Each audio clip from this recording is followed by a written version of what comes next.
नमस्कार मित्रों, मैं हरिओम स्वागत करता हूं आपके अपने परिवार एच स्टडी ग्रुप में।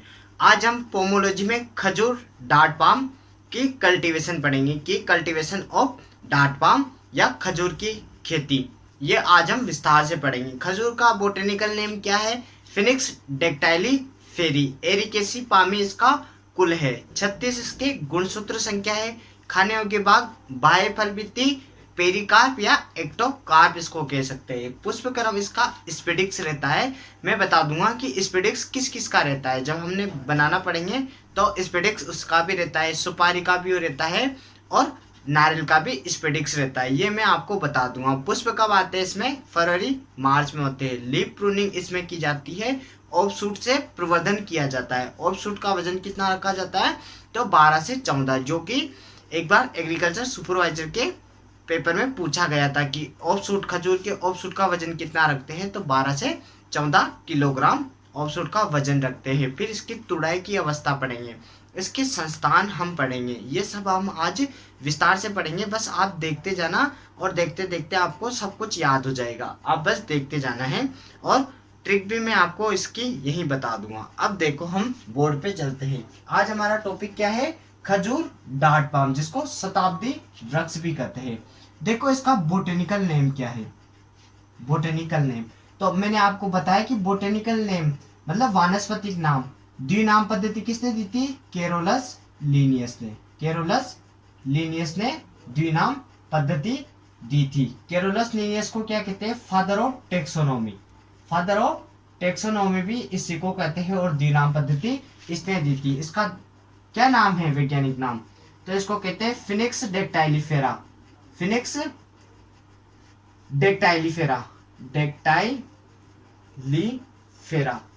ये इसका बोटेनिकल नेम हो गया। देखो मैं आपको 2-3 फादर भी यही बता देता हूं। अब ये पूछता है कि फादर ऑफ एग्रीकल्चर कौन है या फादर ऑफ एग्रोनॉमी कौन है? फादर ऑफ एग्रोनॉमी कौन है? तो फादर ऑफ एग्रोनॉमी कौन है? तो पीटर डी क्रेंसी। पीटर डी क्रेंसी, ये फादर ऑफ एग्रोनॉमी है।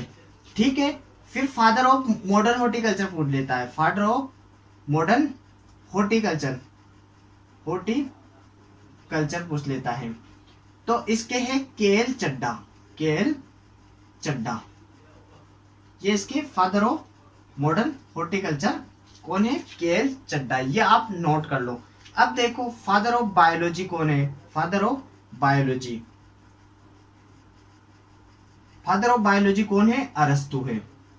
अरस्तु, बायोलॉजी का पितामह कौन है? अरस्तु है।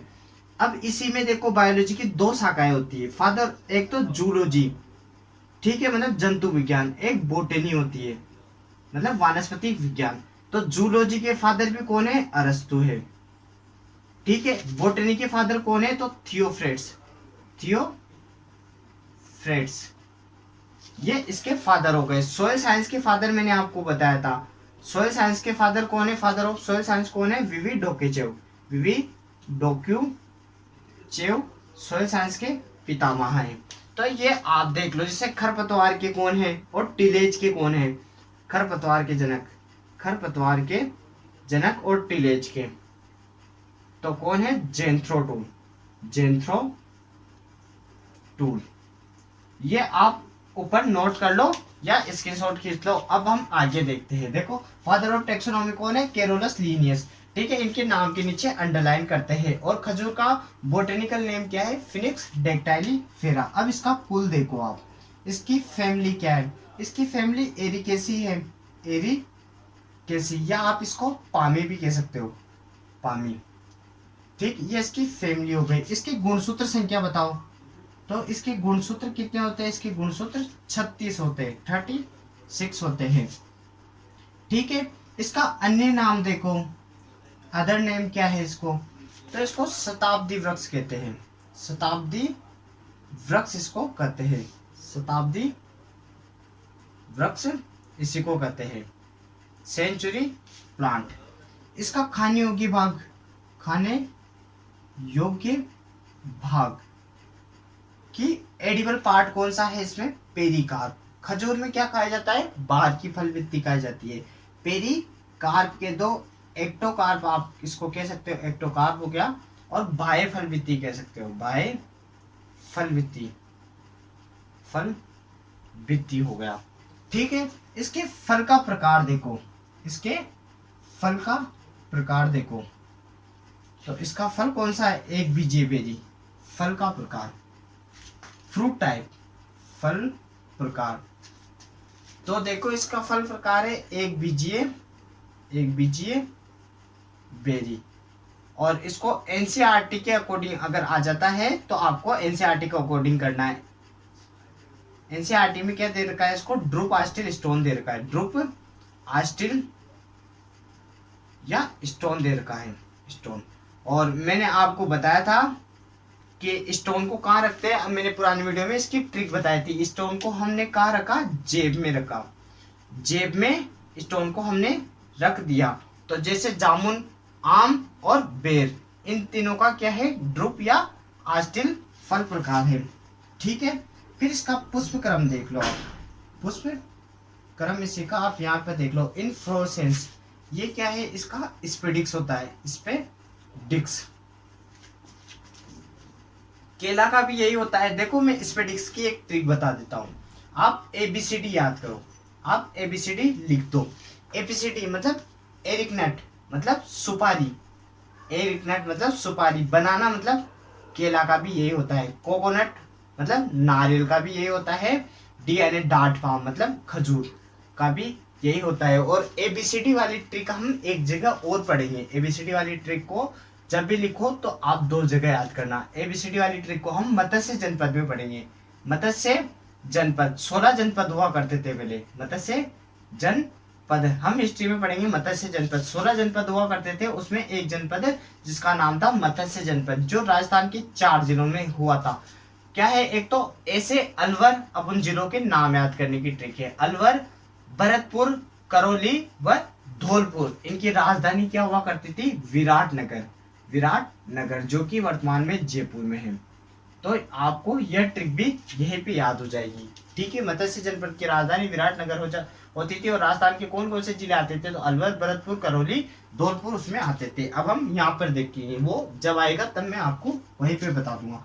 पुष्पक्रम हो गया, ये इसके नॉर्मल सारी बेस हो गया। देख लो, बोटेनिकल नेम फिनिक्स डेक्टाइली फेरा हो गया। केरोलस लिनियस ने द्विनाम पद्धति दी, इसलिए फादर ऑफ टेक्सोनोमी इसी को कहते हैं। कुल इसका एरिकेसी या पामी आप कह सकते हो। गुणसूत्र 36 है। अन्य नाम शताब्दी वृक्ष, सेंचुरी ट्री कहते हैं, खाने योग्य बाग, पेरिकार्प, एक्टोकार्प, बायफल वृत्ति हो गई। और फल का प्रकार एक बीजीय बेरी, ड्रुप आस्टिल या स्टोन कह सकते हो। पुष्प का प्रकार स्पेडिक्स हो गया। और मैंने ABCD बताया कि इन चारों में स्पेडिक्स होता है, तो ऐसे एरिक नट मतलब सुपारी, बनाना, कोकोनट व डार्ट पाम। ABCD मत्स्य जनपद में भी होता है। फादर ऑफ एग्रोनॉमी पीटर डिक्रेंसी होता है। फादर ऑफ मॉडर्न हॉर्टिकल्चर का क्या है, KL चड्ढा है। सुनहरी क्रांति का जनक भी KL चड्ढा ही है। फादर ऑफ बायोलॉजी कौन है, अरस्तु है। तो इसकी दो शाखाएं होती है, जूलॉजी और बोटनी। तो जूलॉजी का जनक भी अरस्तु है, किंतु बोटनी का कौन है, थियोफ्रेट्स है, ये आप नोट कर लेना। सोयल साइंस का जनक कौन है, विवी डोकेचेव। अपने भारत में मृदा विज्ञान का जनक कौन है, तो वह लीथर है। खरपतवार व टिलेज मतलब भू परिष्करण, टिलेज को क्या कहते हैं, भू परिष्करण का जनक कौन है, ये हम एग्रोनॉमी पढ़ेंगे तो जेंथ्रो टूल है, क्योंकि जेंथ्रो टूल ने अपनी book HHH horse hoeing husbandry में इन दोनों शब्दों का प्रयोग किया है, जो एंग्लो सैक्सन भाषा में लिखी गई है। हॉर्स होइंग हस्बेंड्री में जेंथ्रो टूल ने इनका प्रयोग किया है, इसलिए फादर ऑफ वीड या फादर ऑफ टिलेज किसको कहलाते हैं, जेंथ्रो टूल कहलाता है। ये आपको देखो समझ में आ गया होगा। आप या तो इसका स्क्रीनशॉट खींच लो या आप इसको नोट कर सकते हो, फिर मैं इसको बिठा दूंगा। मैं इसकी ट्रिक भी बता देता हूँ आपको, आप बस देखते जाओ, आपको यहीं पे याद हो जाएगा। देखो हमने एक कहावत, इसके लिए देखो एक कहावत प्रसिद्ध है, अरबी में एक कहावत कही गई है, अरबी भाषा में एक कहावत कही गई है खजूर के लिए। वह देखो क्या है, इसके लिए कहा है कि माथा मतलब सिर के दो आप, सिर तो आग में, सिर में आग व पैर में पानी,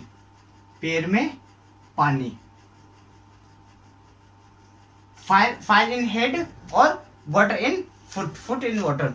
मतलब इसका क्या रहता है, यह लवणीय सारी मृदाएं अपने राजस्थान में डार्ट पाम की खेती अच्छी की जाती है। इसका अनुसंधान संस्थान है बीकानेर में। तो यह क्या है, अधिक तापमान भी सहन कर लेता है। 5 डिग्री कम तापमान के प्रति भी पाला भी संवेदनशील, कोई नहीं पाले के प्रति भी है बढ़िया है, प्रतिरोधी है पाले के प्रति। यह कम तापमान व अधिक तापमान भी सहन कर लेता है। तो क्या होता है इसके पौधे के लिए, यह जहाँ पर रेगिस्तान में होता है, ये जहाँ पर होता है इसका उत्पत्ति स्थान देखो, मैंने वो भी नहीं लिखा, इसका उत्पत्ति स्थान। इसका उत्पत्ति स्थान किसको कहते हैं, जहां पर इसकी जंगली जातियां पाई जाती है वह उत्पत्ति स्थान कहलाता है। तो इसका उत्पत्ति स्थान इराक है। तो एक बात यहीं पे आप स्टार करके ऊपर लिख लो कि ईरान किसका है उत्पत्ति स्थान। इसमें क्या आ रहा है, न आ रहा है। और जब हम अनार पढ़ेंगे तब भी मैं आपको ये चीज बता दूंगा। और न किस में आ रहा है, एक अनार में न आ रहा है। तो ईरान तो किसका हुआ, अनार का हो गया। और डार्ट पाम खजूर का उत्पत्ति स्थान क्या हो गया, इराक हो गया। ये भी आप यहीं पे। तो यहाँ पर क्या है, रेगिस्तान होता है। तो इसके लिए क्या होता है, सिर में आग, मतलब ऊपर इसके ऊपरी भाग तो क्या रहता है, धूप में तप जाता है। तो सिर में तो आग रहती है और इसके जड़ों में क्या रहता है, पानी रहता है। जड़ों के आसपास क्या होनी चाहिए, नमी होनी चाहिए। इसलिए इसके लिए यह कहावत कह गई है कि सिर में आग व पैर में पानी होता है। उत्पत्ति स्थान देख लो, 2 चीज का यहीं पे आ गया। ठीक है, आप ध्यान रखना। और इसकी देखो, हमने एक बात में ट्रिक जनरली आपको छोटी सी ट्रिक बता देता हूँ। हमने सुना है कि आसमान से टपका खजूर पे आके गिरा, है ना। तो आसमान से गिरा, आसमान से फेंका, धरती पे आके गिरा, धरती पे आके गिरा। ठीक, ये है। तो आसमान से फेंका, खजूर पे आके टपका, और खजूर से फेंका तो धरती पे आके गिरा। मतलब फेंका मतलब फिनिक्स डेक्टाइलीफेरा, फिनिक्स डेक्टाइलीफेरा, ये इसका बोटेनिकल नेम हो गया खजूर का। और यह धरती पे कौन सी जगह पे आके गिरा, तो वह इराक में आके गिरा।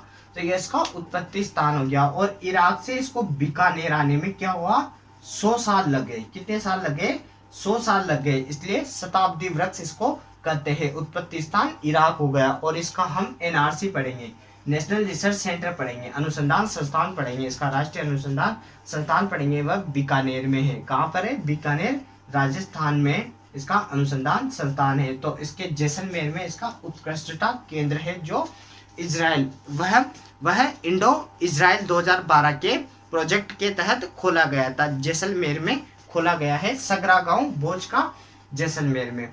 ठीक है, इराक इसका उत्पत्ति स्थान है। और इराक से बीकानेर आते आते इसको क्या लग गए, 100 साल लग गए। तो इसके क्या हुआ, 100 साल लग गए। तो इसके हाथ पैर है ना, हाथ पैर काम मांगने लग गए, हाथ पैर काम मांगने लगे, क्योंकि हाथ पैर घसा गए। तो देखो, हाथ पैर काम मांगने लगे तो हस्त परागण इसमें होता है। अभी हम पढ़ेंगे, हस्त परागण इसी में होता है। ठीक है, और देखो हाथ पैर या माथा पैर ले लो, तो इसके लिए ये कहावत है, सिर में आग पैर में पानी। हाथ पैर के लिए ये कहावत भी यहीं पे इसी ट्रिक में आ जाती है। हस्त परागण इसमें होता है। इसका पुष्प कब आता है, पुष्प का प्रकार पढ़ लिया। इसके पुष्प कब आते हैं, पुष्प आने का समय तो मार्च अप्रैल के 2 या फरवरी मार्च के 2, ये इसके पुष्प आने का समय होता है। ठीक है, इसमें परागण किया जाता है, परागण।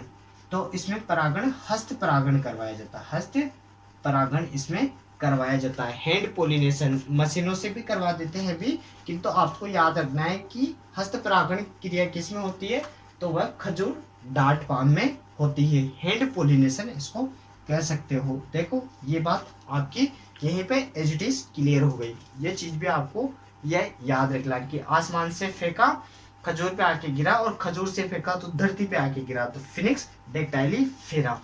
कहाँ पे, धरती पे कौन सी जगह, तो इराक। और ईरान आएगा तो अनार का आएगा। जब ऑप्शन आएंगे ना आपके, तो ये पूछेगा खजूर का उत्पत्ति स्थान है, खजूर का उत्पत्ति स्थान है। तो वह दे देगा पहला मैक्सिको, मैक्सिको मक्का का है। ठीक है, दूसरा दे देगा इराक, तीसरा दे देगा ईरान, चौथा दे देगा भारत। तो आपको क्या याद रखना है, न आता है अनार में, तो अनार का क्या है, ईरान हो गया, और इराक इसका हो गया। भारत अपने बैंगन का भी हो गया, और किसका, मैंने आपको भारत किसका उत्पत्ति स्थान बताया था कि जिजी कहाँ की थी, जिजी अपने इंडिया की थी। तो जिजीफस मॉरिशियाना मतलब बेर का उत्पत्ति स्थान भी भारत हो गया। आम का उत्पत्ति स्थान भी भारत को ही माना जाता है, इंडो इंडिया को ही माना जाता है। मैंने आम बताया था, तब मैंने आपको बताया था आम आम नहीं मैंगो है, तो इंडिया वाले टोपीबाज होते हैं। इंडिया हमारा राष्ट्र है, तो राष्ट्रीय फल उसको कहते हैं। या आप नोट कर लो या स्क्रीनशॉट खींच लो। अब मैं इसके बाद मिटा देता हूँ, फिर हम अब इसके आगे पढ़ेंगे, इसके सामान्य विवरण पढ़ेंगे, इसके हम उत्पाद पढ़ेंगे, और इसका क्या देखेंगे हम कि इसमें कौन कौन से कंटेंट पाए जाते हैं। ठीक है, अब मैं ये मिटा देता हूँ, आगे देखते हैं। ठीक है, अगर आपको देखो वीडियो अच्छी लग रही है तो आप लाइक शेयर और कमेंट करके बताओ कि आपको कैसे लग रही है। और देखो नीचे डिस्क्रिप्शन बॉक्स में लिंक दी हुई है, आप हमारे व्हाट्सएप या टेलीग्राम ग्रुप से जुड़ सकते हैं। उसमें आप इसके नोट्स की पीडीएफ में डाल देता हूँ, या फिर आपको चाहिए होती है तो आप मुझसे कांटेक्ट कर सकते हो, मैं आपको इसके इन रिटर्न नोट्स प्रोवाइड करवा दूंगा। ठीक है, बस आप कंटिन्यू पढ़ते रहो और अपनी तैयारी जारी रखो। ठीक है, अब हम आगे बढ़ते हैं इसका सामान्य विवरण। अब देखो इसका सामान्य विवरण अब है इसका पहला, यह एक बीजपत्री है, एक बीजपत्री है। ठीक है, एक बीजपत्री मतलब मोनोकोट पादप है। अब क्या होता है, एंजियोस्पर्म रहता है। एंजियोस्पर्म क्या रहता है, दो भागों में बटा होता है। एंजियोस्पर्म दो भागों में बटा रहता है। क्या है, एक तो द्विबीजपत्री, एक बीजपत्री, एक बीजपत्री पादप और द्विबीजपत्री जो दलहनी परिवार आता है। एक बीजपत्री में जैसे ये खजूर वगैरह ये आ गए, तो आप ऐसे ध्यान रख लेना। एक बीजपत्री पादप कौन है, तो खजूर है। यह एक लिंगाश्री है, एक लिंगाश्री पादप है। ठीक है, इसको डायोसियस कहते हैं। तो आप कंफ्यूज मत होना, देखो यहीं पे क्लियर कर देता हूं। एक लिंगी, ठीक है, एक लिंगी हो गया, एक लिंगाश्री मतलब डायोसियस, एक लिंगाश्री, इसको तो हम डायोसियस कहते हैं। क्या कहते हैं, डायोसियस कहते हैं। ठीक, और उभयलिंगी या बहुलिंगी, या द्विलिंगी, तो इसको क्या कहते हैं हम, मोनोसियस कहते हैं। तो देखो मोनो का मतलब होता है एक मतलब एक ही पादप में जब दो लिंग उपस्थित होते हैं, उसको हम क्या कहते हैं, द्विलिंगी। अब डायो का मतलब होता है दो, तो दो अलग अलग पादप में दो अलग अलग लिंग उपस्थित रहेंगे, तो वो क्या कहलाएंगे, एक लिंगी। क्योंकि दो अलग अलग पादप, एक पादप में तो पुल्लिंग है, एक में स्त्रीलिंग है, तो दोनों अलग अलग हो गए, तो एक लिंगी हो गया। ठीक है, जब ये एक लिंगी पादप है, खजूर एक लिंगी पादप है, तो इसके हम कितना अनुपात लेते हैं, तो 1:10 हम इसका लेते हैं। जैसे 1:10 आप समझे नहीं होंगे, जैसे हमने इसकी कल्टीवेशन की, हमने 100 पादप लगाए, 100 पादप की हमने खेती की, तो हमें क्या करना है, जैसे 90 तो मादा पादप लगाने हैं और हमें 10 नर पादप लगाने हैं। आप इसको ऐसे भी कर सकते हो, 10:100 भी कर सकते हो। ठीक है, 10:100 भी कर सकते हो, 1 0 कट गया ये। ठीक, ऐसे भी आ सकता है। तो 1:10 के रेशो में इसके नर व मादा भाग लगाए जाते हैं। ये भी मैं आपके लिख देता हूँ, नर कितना 1% और मादा 10%, ये इसका रेशो रखा जाता है। अब देखो इसके सोर्स कि इसमें क्या क्या पाए जाते हैं, पोषक तत्व, न्यूट्रिएंट्स। देखो पोषक तत्व इसमें उपस्थित, तो खजूर क्या है, खजूर एक अच्छा पोषक तत्व युक्त फल है, तो इसमें सर्वाधिक कार्बोहाइड्रेट पाई जाती है। हमने केले को मानते हैं कि, तो अगर केले के पहले अगर ऑप्शन में खजूर आ जाता है तो आपको खजूर टिक करना है, क्योंकि खजूर में केले से भी ज्यादा कार्बोहाइड्रेट रहती है। कार्बोहाइड्रेट या शर्करा भी आप इसको कह सकते हो, शर्करा भी आ जाए तो भी कार्बोहाइड्रेट ही कितनी रहती है, तो 64 से 60 या 65%, आप 64 लिख दो। 64% में कार्बोहाइड्रेट की मात्रा पाई जाती है। और केला में कितनी पाई जाती है? केला में 27% कार्बोहाइड्रेट आती है। अगर ऑप्शन में खजूर नहीं आता है तो आपको सर्वाधिक कार्बोहाइड्रेट की मात्रा केला में ही करनी है। इसमें आयरन पदार्थ पाया जाता है, आयरन की मात्रा 11% पाई जाती है। इसमें इसके अदरवाइज कैल्शियम व निकोटिन अम्ल भी उपस्थित रहता है, निकोटिक अम्ल भी उपस्थित रहता है। वैसे जनरली निकोटिक अम्ल किसमें रहता है? तंबाकू में रहता है। जो क्या करता है, हमें तंबाकू की लत कैसे लगती है मैं आपको बताता हूँ। निकोटीन, तंबाकू में क्या रहता है? निकोटीन अम्ल रहता है, जो हमारी तंत्र के रिसेप्टर से जुड़ के हमारे लिए एक लत बना देता है। जब भी तो हम उसको क्या है, छोड़ नहीं पाते, उसके आदी हो जाते हैं। तो वो निकोटिक अम्ल के कारण होते हैं। ये इसके पोषक तत्व हो गए, ये इसके पोषक तत्व हो गए। अब हम इसकी मृदा देखते हैं। एक चीज आप इससे पहले देखो, इसका उत्पाद क्या है। हम खजूर से क्या बना सकते हैं? हम खजूर से छुहारे बना सकते हैं। कि बताओ सर छुहारे कैसे बनाते हैं? तो मैं आपको अभी तोड़ाई की अवस्था बताऊंगा, वहीं पे मैं आपको इसके खजूर बनाने की, जैसे हम क्या तोड़ते हैं, हम खजूर को डोका अवस्था में तोड़ लेते हैं। भारत में डोका अवस्था में, डेक अवस्था में विदोषा में तोड़ा जाता है, और पिंड अवस्था में भी हम उसको कन्वर्ट कर सकते हैं, हम उसको छुहारा भी बना सकते हैं। ये मैं आपको अभी तुड़ाई अवस्था पढ़ाऊंगा, जहां पर बता दूंगा। ठीक, अब इसकी मृदा देखो आप, इसकी मृदा आप यहीं पे देख लो। तो इसके लिए क्या होता है, इसके लिए पीएच 9 तक भी यह सहन कर लेता है, 8 से 10 भी आ सकता है रेशो। पीएच 9 तक की मृदा को यह सहन कर लेता है। और लवणीय सारी मृदाएं इसके लिए उपयुक्त रहती है। लवणीय सारी मृदाओं भी यह अच्छी ग्रो करता है, लवणीय सारी मृदाएं। और अपने राजस्थान के लिए अच्छा है, क्योंकि अपने राजस्थान में क्या आता है, थार का रेगिस्तान है, तो वहाँ पे मृदाएं कौन सी है? लवणीय सारी मृदाएं हैं। तो यह अपने राजस्थान के लिए उपयुक्त फल हो सकता है। और ये लगभग 100 साल तक फल देता है, इसलिए इसको शताब्दी वृक्ष भी कहते हैं। और ये 5-6 वर्ष की आयु के बाद फल देना चालू हो जाता है। अब इसकी जलवायु देख लो आप, इसकी जलवायु आप यहीं पे देख लो।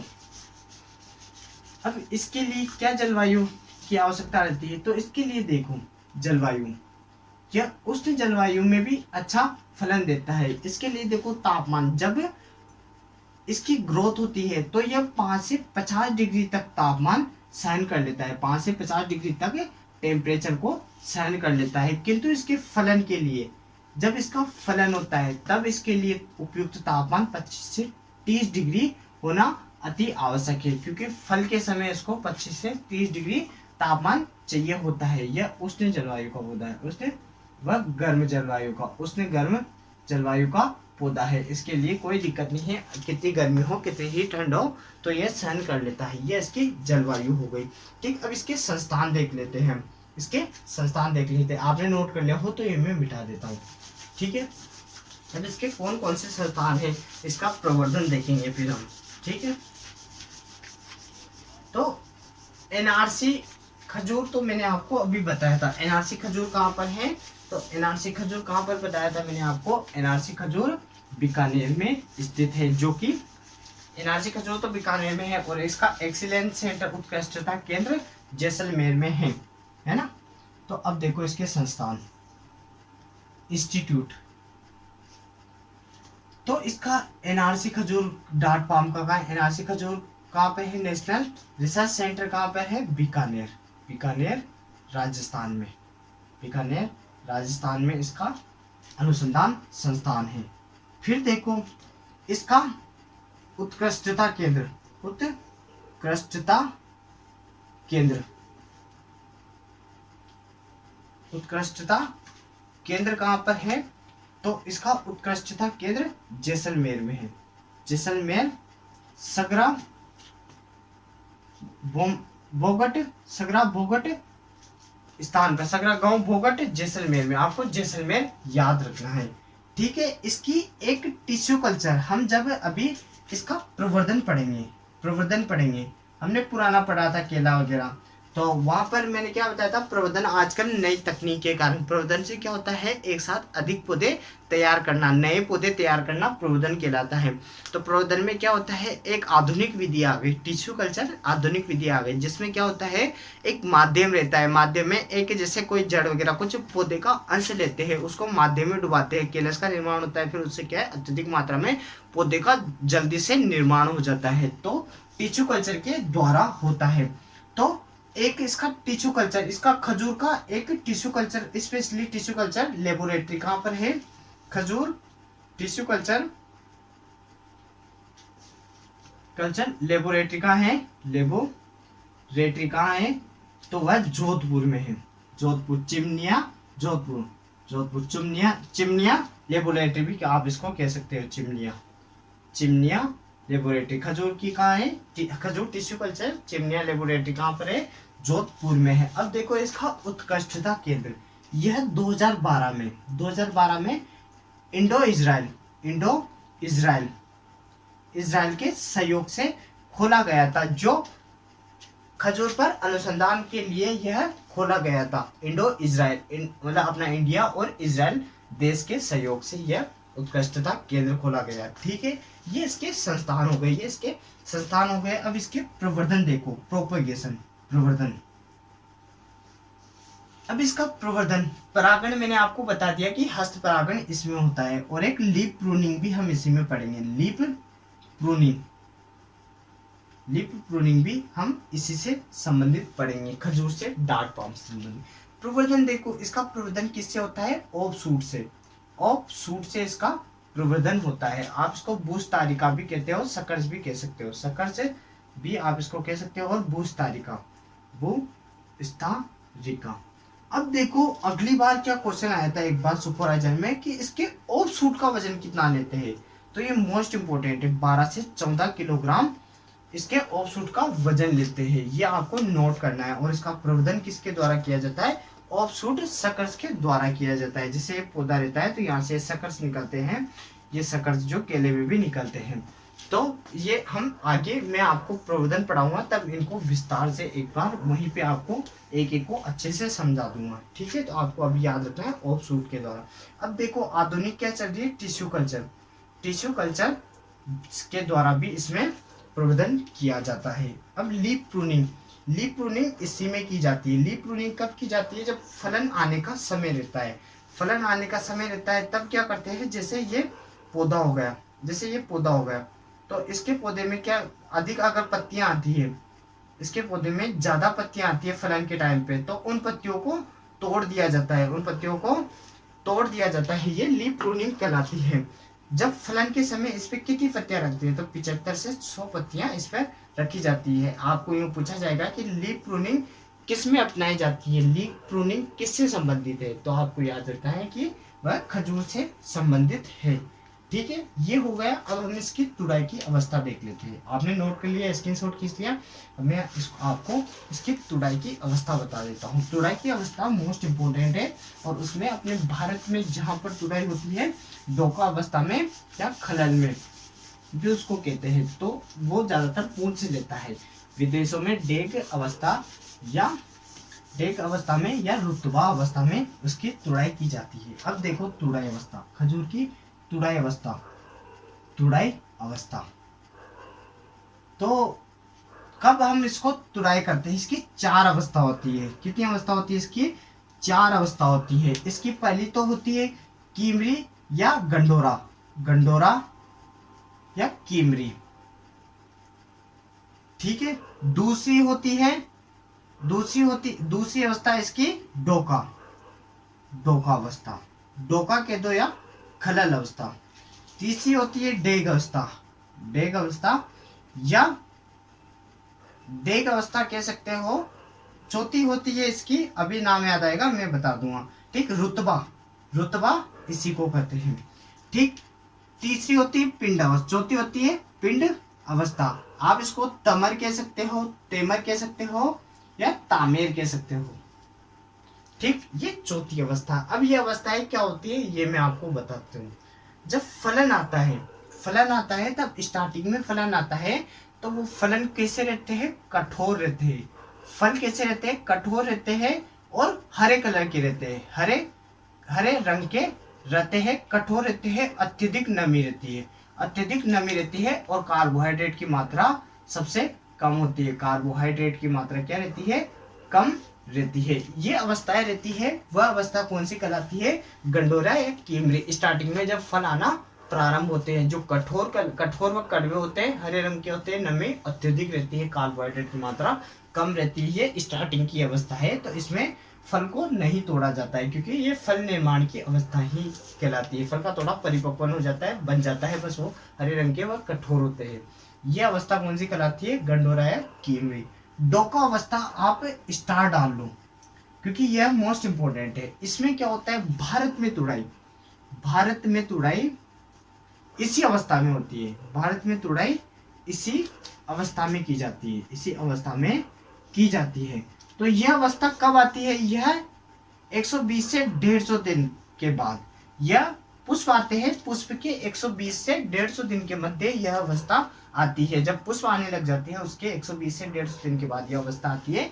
इसमें क्या होता है, रंग कैसा रहता है, उनका रंग क्या रहता है, लाल या हल्का पीला, लाल या पीला रहता है। इनमें क्या होता है, इनमें नमी की मात्रा मीडियम रहती है। नमी कितनी रहती है, 60 से 80% या 70 से 80 आप कह सकते हो, 70 से 80% नमी पाई जाती है और कार्बोहाइड्रेट की मात्रा भी अच्छी पाई जाती है, कार्बोहाइड्रेट की मात्रा भी अच्छी पाई जाती है। और भारत में तुड़ाई की अवस्था खलल या डोका अवस्था है, यह आप नोट कर लो, ठीक है। तो विदेशों में कब तोड़ा जाता है, तो डेंग या रुतबा अवस्था में। विदेशों में तुड़ाई कब होती है, विदेशों में तुड़ाई की अवस्था, विदेशों में तुड़ाई की अवस्था, विदेशों में तुड़ाई की अवस्था कब है, डेंग या रुतबा। इसके समय क्या रहता है, फलों का रंग पीला रहता है, पूर्णतः पीले पड़ जाते हैं, नमी की मात्रा थोड़ी कम हो जाती है, कार्बोहाइड्रेट थोड़ा अधिक बन जाता है। पिंड या तमेर या तेमर या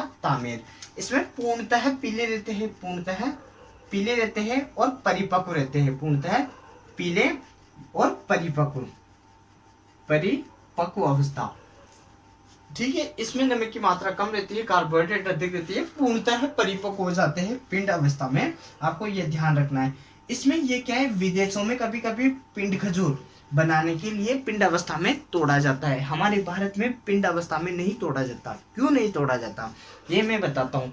अपने क्या है, डोका के बाद जब इसका पुष्पन होता है, फरवरी मार्च के दो या मार्च अप्रैल के दो, उसके बाद क्या है, लगभग ये अवस्था आती है जहां तक हमारे भारत में बरसात चालू हो जाती है। क्या चालू हो जाती है, वर्षा ऋतु चालू हो जाती है। वर्षा के साथ क्या होते हैं, कीट व फंगस का इन्फेक्शन होता है और पानी आता है, तो पानी आता है तो इसके फल सड़ जाते हैं, जल के कारण इसके फल सड़ जाते हैं। तो हमारे क्या है, वर्षा ऋतु चालू हो जाती है। इस वजह से हम इस पिंड अवस्था में इनके फलों को नहीं तोड़ते, इससे पहले हम डोका या खलल अवस्था में इसके फलों को तोड़ देते हैं। यह विदेशों में की जाती है, ठीक है। विदेशों में खाने के लिए तो इसको डेग या रुतबा अवस्था में विदेशों में तुड़ाई की जाती है, ठीक है। ये तो स्पेशली कभी कुछ बनाना हो पिंड खजूर वगैरह तो। अब देखो, हम एक बात ऐसी भी पूछ ली जाती है कि हम डोका या खलल अवस्था को पिंड अवस्था में परिवर्तित कर सकते हैं, तो हाँ बिल्कुल कर सकते हैं। हमने माना कि डोग या खलल अवस्था में फलों को तोड़ लिया, अब हमें पिंड अवस्था में कन्वर्ट करना है। तो आपको क्या करना है, आपको 30 सेकेंड गर्म पानी में, 30 सेकेंड गर्म पानी में, 40-45 डिग्री गर्म पानी में उनको, इनके फलों को डालना है, ओनली 30 सेकेंड के लिए, आधे मिनट के लिए, और जस्ट निकाल लो। फिर उसके बाद क्या करो, आप डिहाइड्रेट कर दो, क्या कर दो, उसको डिहाइड्रेशन कर दो, उसका जल निकाल दो, डिहाइड्रेशन कर दो, ठीक, मतलब उनको सुखा दो। तो वह अवस्था पिंड या तेमेर अवस्था में परिवर्तित हो जाती है, ठीक है। इसका 40 से 50 डिग्री तापमान रखते हैं, ठीक है, डिहाइड्रेट कर दो, तो वह डोका अवस्था से पिंड अवस्था में बदल दी जाती है। अब देखो, हमें छुआरा, मैंने कहा था कि छुआरा भी मैं यही बता दूंगा, हम छुआरा कैसे बनाते हैं, तो छुआरा भी आप यहीं पे देख लो। छुआरा क्या कहते हैं, फल को लेते हैं और फल को 5 मिनट क्या करते हैं, गर्म पानी में डाल देते हैं, गर्म पानी में 5 मिनट डाल देते हैं। फिर उसके बाद क्या करते हैं, उसको हम सुखा देते हैं। उसको हम क्या करते हैं, अगर यूं ही सुखाओ तो 80 से 120 दिन तक धूप में उसको सुखा दो, ठीक है। अगर ऐसे नहीं सुखाओ तो आप 70 दिन क्या करो, 40 से 45 डिग्री तापमान में तपा दो उनको, तो वह छुहारे बन जाते हैं, ठीक। तो ये आपकी तुड़ाई की अवस्था और छुहारे यहीं पर हो गई। अब हम इसकी इम्प्रूव्ड वेराइटी मतलब किस्में पढ़ेंगे कि इसके कौन कौन सी किस्में हैं, ठीक है। ये आप स्क्रीनशॉट खींच लो या नोट कर लो। अब मैं इसको मिटा देता हूँ, ठीक है। आपको बिल्कुल समझ में आ रहा होगा। आपको वीडियो कैसा लग रहा है आप कमेंट करके बताया, ताकि हमें भी थोड़ा उत्साह मिले कि आपको कम से कम समझ में तो आता है, और आप हमारा साथ दें अगर आपको बढ़िया लगता है और आप अपनी तैयारी कंटिन्यू करते रहे, ठीक है। अब देखो हम इसकी किस्में देखेंगे। हम इसकी किस्में, इम्प्रूव्ड वैरायटी किस्में, उन्नत किस्में। तो देखो इसकी अगेती किस्म कौन सी है, मध्यम व पछेती। अब देखो इसकी अगेती किस्म कौन सी है, तो हलावी इसकी अगेती किस्म है, हलावी। अब इसके बीच में कौन है, तो जाहिदी, मेदजुल, सामरान व खल्लास। ये इसकी मध्यम वेराइटी हो गई, और ये अगेती पछेती मध्यम होगी। अगेती में कौन है, हलावी। ये अपने राजस्थान के लिए उत्तम है, राजस्थान के लिए उन्नत किस्म है। सामरान के क्या रहते हैं, फल गुलाबी रहते हैं। और सबसे पछेती किस्म कौन सी है, मेदजुल। तो यह उपयुक्त पूर्णतः पकी हुई किस्म कौन सी रहती है, मेदजुल। अब हम देखो इसकी कुछ और वेराइटी, जैसे इसकी कठोर वेराइटी कौन कौन सी है, कठोर और मुलायम फल की वेराइटी कौन सी है। तो हम देखो इसकी कठोर कौन सी है, तो जाहिदी। मैं बता दूंगा कि आपको क्या क्या याद करनी है। जाहिदी एक तो इसकी हो गई, एक खुरी हो गई, खुरी इसकी किस्म हो गई, जाहिदी व खुरी हो गई। अब मुलायम वेराइटी कौन सी है जिसके फल मुलायम रहते हैं, तो वह हलावी हो गई, खदरावी हो गई, मेदजूल हो गई और खलल। एक मेदजूल हो गई, बस ये आपको 3 याद करनी है। अब देखो छुहारा बनाने के लिए कौन सी किस्म उपयुक्त है, आप ये यहीं पे देखो, खदरावी, मेदजूल, सामरान व जाहिदी। ये इसकी वेराइटी हो गई, ठीक है। ये इसकी वेराइटी हो गई। अगेती में क्या है, अगेती में हलावी, जो अपने राजस्थान के लिए उपयुक्त किस्म है, हलावी। आप ऐसे याद रखना। देखो इसकी ट्रिक बता देता हूं मैं आपको कि आपको कैसे याद रखना है। आप ऐसा करना, आप यूं बोलना कि हमने खजूर के पेड़ को हिलाया, फिर उसके बाद हम शमशान में खजूर के पेड़ को हिलाओ, फिर शमशान में जाओ और खल्लास हो जाओ। खजूर के पेड़ को हिलाओ, फिर शमशान में जाओ और खल्लास हो जाओ। ये इसकी ट्रिक है। खजूर के पेड़ को हिलाओ, शमशान में जाओ और खल्लास हो जाओ, क्योंकि शमशान में क्या रहते हैं, मरे मुर्दे रहते हैं, इसलिए खल्लास हो जाओ। फिर लास्ट में क्या है, मेदजूल है। तो ये इसकी आपको ट्रिक के साथ याद भी हो जाएगी, ठीक है। राजस्थान के लिए गुलाबी कलर के इसके। अब देखो कठोर, जिसके फल कठोर रहते हैं, तो जाहिदी व खुरी के फल क्या रहते हैं, कठोर रहते हैं। तो मुलायम फल किसके रहते हैं, तो हलावी, खदरावी व मेदजूल के फल मुलायम रहते हैं। छुहारा के लिए उपयुक्त किस्म कौन सी है, तो खदरावी हो गई। ये देखो मेदजूल भी आती है, एक मेदजूल भी, क्योंकि पछेती बाद में बनती है, तो ये क्या पछेती किस्म रहती है, तो इनके क्या है, फल अच्छे रहते हैं, उपयुक्त प्रोटीन युक्त व पूर्णतः परिपक्व रहते हैं, इसलिए छुहारा बनाने के लिए काम में आती है, और मुलायम भी रहते हैं, ठीक है। देखो खदरावी, मेदजूल, सामरान, जाहिदी। हलावी नहीं आया, क्योंकि हलावी क्या है, पहले अगेती किस्म है ना, तो राजस्थान के लिए उपयुक्त है, अपने भारत में राजस्थान के लिए उपयुक्त है। ये छुहारा के लिए तो मध्यम या पछेती किस्म उपयुक्त रहती है, ठीक है। ये आपका ये डांट पाम हो गया। अब इसके देखो रोग व कीट तो आपको कभी नहीं पूछेंगे, पर फिर भी मैं बता देता हूँ फिर भी मैं बता देता हूँ, बस इसका आपको यहीं तक याद करना है, बस आपको इसको यहीं तक याद करना है। इसके रो कीट को आपको याद नहीं करना है। देखो इसमें रो कौन कौन से लगते हैं, रो कौन कौन से लगते हैं, तो इसमें विल्ट लगता है, विल्ट इसमें लगता है, विल्ट मलानी सूखा, मलानी सूखा जो कवक के द्वारा होता है, कवक फ्यूजेरियम ऑक्सीस्पोरम के द्वारा यह रोग होता है। इसमें कीट है, कीट कीट देख लो आप, कीट है जैसे भ्रंग का ताड़, भ्रंग का ताड़ और भ्रंग का कीड़ा हो गया। इसमें टर्माइट हो गया, टर्माइट मतलब दीमक हो गया, दीमक हो गया, टर्माइट, टर्माइट हो गया। और भ्रंग का ताड़ हो गया, विविल भी शायद इसको विविल कहते हैं, दीमक को टर्माइट कहते हैं। विल्ट रोग इसका हो गया, ठीक है, ये इसके रोग हो गए। इसका एक रूट रोड भी होता है, रूट रोड भी इसी में होता है। तो आपको इसके रोग या कीट आपको याद नहीं करने, ठीक है, आप लिखना चाहो तो लिख सकते हो। वैसे आपको इसके रोग व कीट याद नहीं करने, आपको बस किस्में ही याद करनी है। किस्में भी कौन कौन सी करनी है, देखो हलावी, खदरावी, खदरावी, मेदजुल, सामरान, सामरान व जाहिदी, जाहिदी व खलास, ये किस्में ही आपको याद करनी है। ये किस्में किससे संबंधित है, तो खजूर से। खजूर को हलाओ, शमशान में जाओ और खलास हो जाओ, फिर मेदजुल, खदरावी, ठीक, ये किस्में ही आपको याद करनी है।